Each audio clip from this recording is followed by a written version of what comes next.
పెళ్లి పవిత్రం సాంప్రదాయాలకు పెట్టిన పేరు ఇది. ఇటువంటి రంగాన్ని కూడా కంప్యూటర్లు కబ్జా చేసేసాయి. శాస్త్రోక్తంగా ఉండే పెళ్ళిళ్ళ పేరయ్యలు కూడా కంప్యూటర్లు, సెల్ ఫోన్లు యథేచ్ఛగా వాడేస్తున్నారు. ఇంతవరకు అయితే పర్వాలేదు, మధ్యవర్తి ఉన్నాడు, ఎంతో కొంత జవాబుదారీతనం ఉండనే ఉంటుంది. అయితే ఆన్లైన్ సైట్లు పుట్టగొడుగుల్లా పుట్టుకొస్తున్నాయి. ఇందులో ప్రధానమైనది భారత్ మ్యాట్రిమోనీ. దీనిలోనే Kannada matrimony, Tamil matrimony, Kerala matrimony అని చెప్పి రాష్ట్రాల వారీగా విడగొట్టారు. తెలుగు మ్యాట్రిమోనీ అని చెప్పి తెలంగాణ, ఆంధ్రప్రదేశ్కి కేటాయించారు. క్రిస్టియన్, ముస్లిం మ్యాట్రిమోనీ అని చెప్పి మతాల వారీగా కూడా విభజించారు. జీవన్ సాథీ పేరుతో మరో మ్యాట్రిమోనల్ సైట్ ఉంది. పరిణయం.com తెలుగు, తమిళ్, మలయాళం, కన్నడ ప్రజలకి ఉంది. కాకతీయ మ్యాట్రిమోనీ కాస్తంత డబ్బున్న వర్గాలకి మ్యాచ్లు చూసి పెడతా ఉంటుంది. ఫీజులు ఆ స్థాయిలోనే ఉంటాయి. వీటిల్లో అబ్బాయిలు, అమ్మాయిలు తమ తమ ప్రొఫైల్స్ని ఉచితంగా ఎంటర్ చేసుకోవచ్చు. అంటే ఎవరి గురించిన సమాచారం వాళ్ళే నమోదు చేసుకుంటారు అన్నమాట. పెళ్ళంటే కాస్తంత డాబు, దర్పం ఉంటేనే కదా అమ్మాయి ఆకర్షణీయం లేదా అబ్బాయి ఆకర్షణీయంగా కనపడేది. మంచి ముదురు బెండకాయలు నాకు 25 ఏళ్ళే అని రాసుకున్న సందర్భాలు ఉన్నాయి. కృష్ణవర్ణంలో ఉండేవాళ్ళు కలర్ ఫెయిర్ అని చెప్పి సెల్ఫ్ సర్టిఫికేట్ ఇచ్చుకొని వచ్చు. దాన్ని ప్రూవ్ చేయడానికి ఫోటోలో ఉన్న నల్ల రంగు కాస్త తెల్ల రంగు చేస్తారు, ముడతల మొహాన్ని కాస్త ఫెయిర్గా చేస్తారు. అలా ఫోటోలు తీసి అప్లోడ్ చేస్తారు. మల్టీనేషనల్ కంపెనీలో ఉద్యోగం అని, 6 అంకెల జీతం అని చెప్పి ఎవరికి వాళ్ళే నమోదు చేసుకుంటున్నారు. ఆన్లైన్లో ఉన్న ప్రొఫైల్స్ అన్నీ తప్పుడు అని అనటం లేదు. తప్పుడు ప్రొఫైల్స్ ఉన్నా అడిగే దిక్కే లేదని చెప్పి చెబుతున్నా. ఇల్లు అలకగానే పండగ కానట్టు ప్రొఫైల్ క్రియేట్ చేయగానే పెళ్ళి కాదు కదా. ఫోటో బాగుంది, ఐఐటి మద్రాసులోనో, కాన్పూర్లోనో తదితర ఇన్స్టిట్యూట్స్లో ఎంటెక్ లేదంటే డాక్టరేట్ చేశారనుకోండి, ఓ మల్టీనేషనల్ కంపెనీలో జీతానికి కుదురుకుంటే వయసు 30 కాస్త అటు ఇటుగా ఉందంటే ఇక చూసేదేముంది, ముందుకెళ్ళటమే. గుడ్డెద్దు చేలో పడ్డట్టు ప్రొఫైల్ని పెళ్లి చేసుకోలేరు కదా. అబ్బాయి లేదా అమ్మాయి మంచి చెడ్డలు చూస్తారు. అటేడు తరాలు ఇటేడు తరాలు విచారించడానికి ఆన్లైన్లో ఉండేది తల్లిదండ్రులు కాదు. 70% వరకు పిల్లలే ఆన్లైన్లో వ్యవహారాలన్నీ నడుపుతూ ఉంటారు. ఎందుకంటే తల్లిదండ్రులకి ఆన్లైన్ వ్యవహార జ్ఞానం ఉండదు కదా.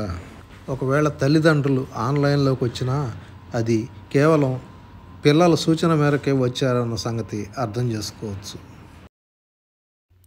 ఒకరి ప్రొఫైల్ మరొకరికి నచ్చిందని ప్రాథమికంగా నిర్ధారణకు వచ్చిన తర్వాత ఇక పిల్లవాడు పిల్ల మాట్లాడుకోవటం మొదలవుతుంది. చాటింగ్ అన్నమాట.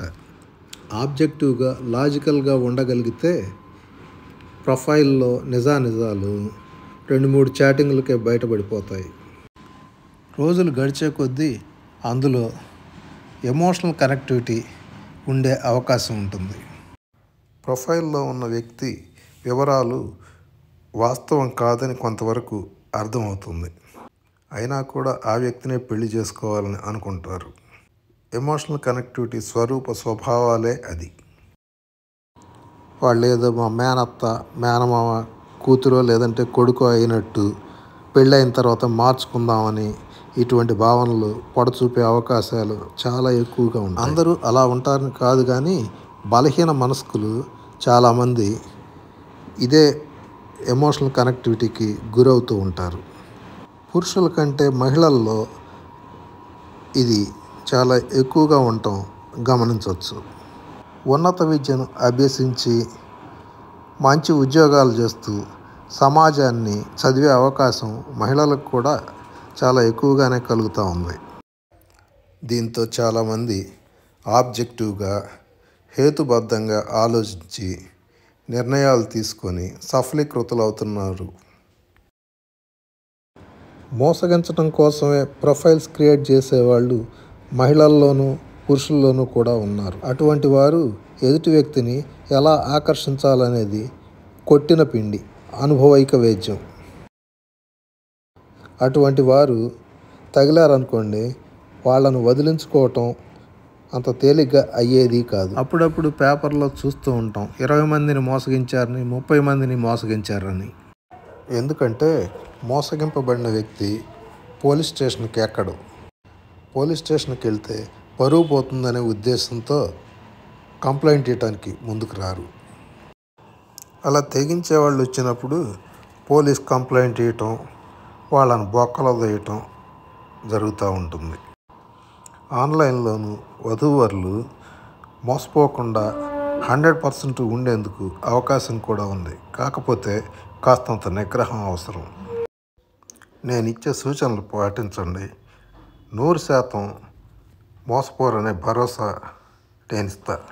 ఆన్లైన్లో నమోదు చేసిన ప్రతి అంశానికి సంబంధించి ప్రూఫ్లు అడగచ్చు.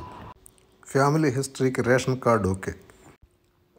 వాట్సాప్లోకి వస్తే అబ్బాయి రంగు, పోలికలు ఇట్టే బయటపడతాయి.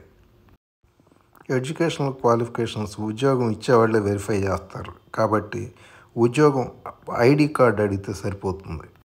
అబ్బాయికి సంబంధించి క్యారెక్టర్, కాండక్ట్ కూడా కంపెనీ ఎటు తెలిసింది, ఏ సిటీలో ఉంటారో తెలిసింది కాబట్టి ఎంక్వైరీ చేయొచ్చు. ముందు మన సర్టిఫికేట్లన్నీ సబ్మిట్ చేయగలిగితే ఎదుటిపక్షం కూడా ఖచ్చితంగా చచ్చినట్టు చేస్తారు. ఇలా మోసపోకుండా ఆన్లైన్లో మ్యాచ్ సెట్ చేసుకోవచ్చు.